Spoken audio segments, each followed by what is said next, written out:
Well, as the war goes on in Ukraine, its citizens are dealing with severe shortages of medical aid and equipment. But despite the dangers and the risks in the war-torn country, an American doctor has been providing medical care during the war.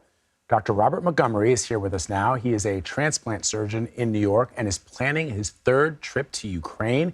He's also the director of the Transplant Institute at NYU Langone Health. Doctor, thank you so much for joining us. Well, thank you for having me. So you're planning your third trip, as we said, to Ukraine. What keeps you going back? Well, first of all, it's a pretty desperate situation there. And I felt really a moral imperative to become directly involved soon after the war started. And so, I've been doing what I can do, staying in my lane, trying to keep one of the transplant centers productive and well supplied in Lviv.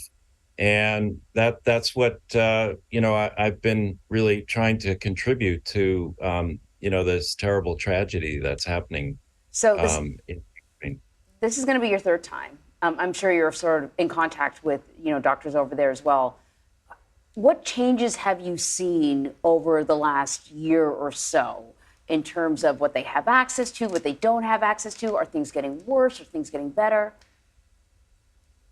Yeah, so actually I've just returned from my third visit. So I have really fresh, information. And I mean, the people are, I would say, are concerned about, how long this has been going on, and they're worried about, keeping the support of the rest of the world, but they're incredibly resilient people. This last visit, I spent some time in Bucha and some of the areas where the atrocities occurred early in the war, and saw some of the damage, to apartment buildings and so on. It's very important to Ukrainian people that there are, outsiders who bear witness to what's happened there, because they're very concerned that the Russians will distort, the reality. So I took a day or two from this last trip after completing several transplant procedures with my Ukrainian counterparts, and spent some time north of Kyiv. So we in the news have been following humanitarian crises all over the world, including in Sudan, Haiti, and Syria.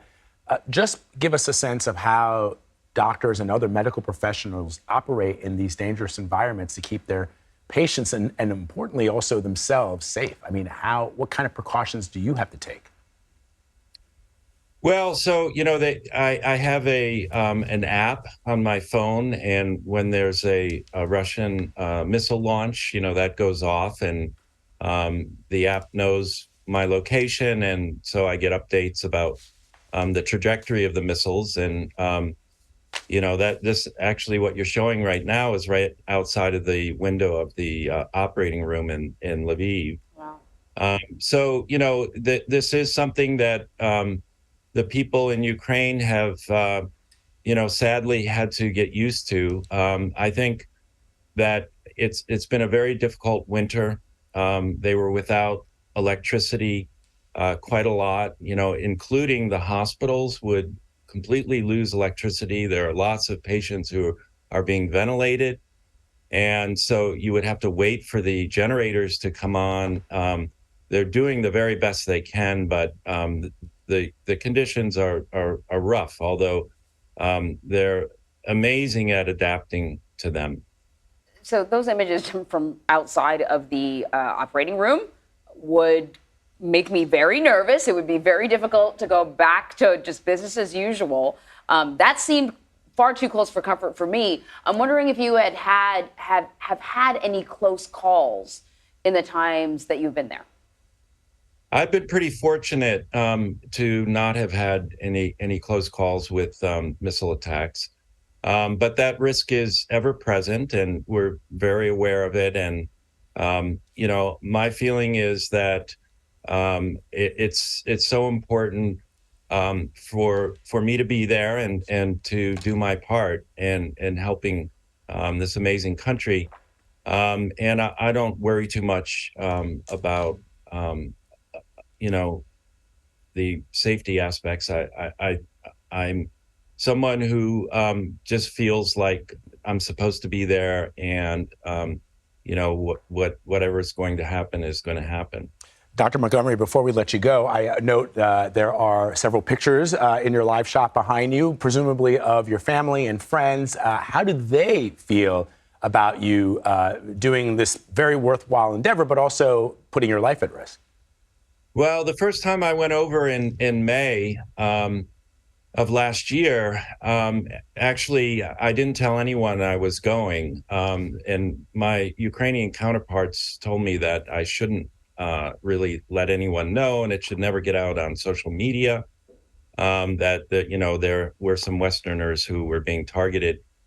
So I told my wife about 2 hours before I left. And oh my gosh! And you're still married, sir? Yeah, I mean, she's very, it obviously was a difficult conversation, but she loves me and supports what I do, and she understands how important this is to me. And, that's what a great spouse does. So, yeah. Dr. Robert Montgomery, and a great man does what you're doing, sir. Thank you so much. Thank you.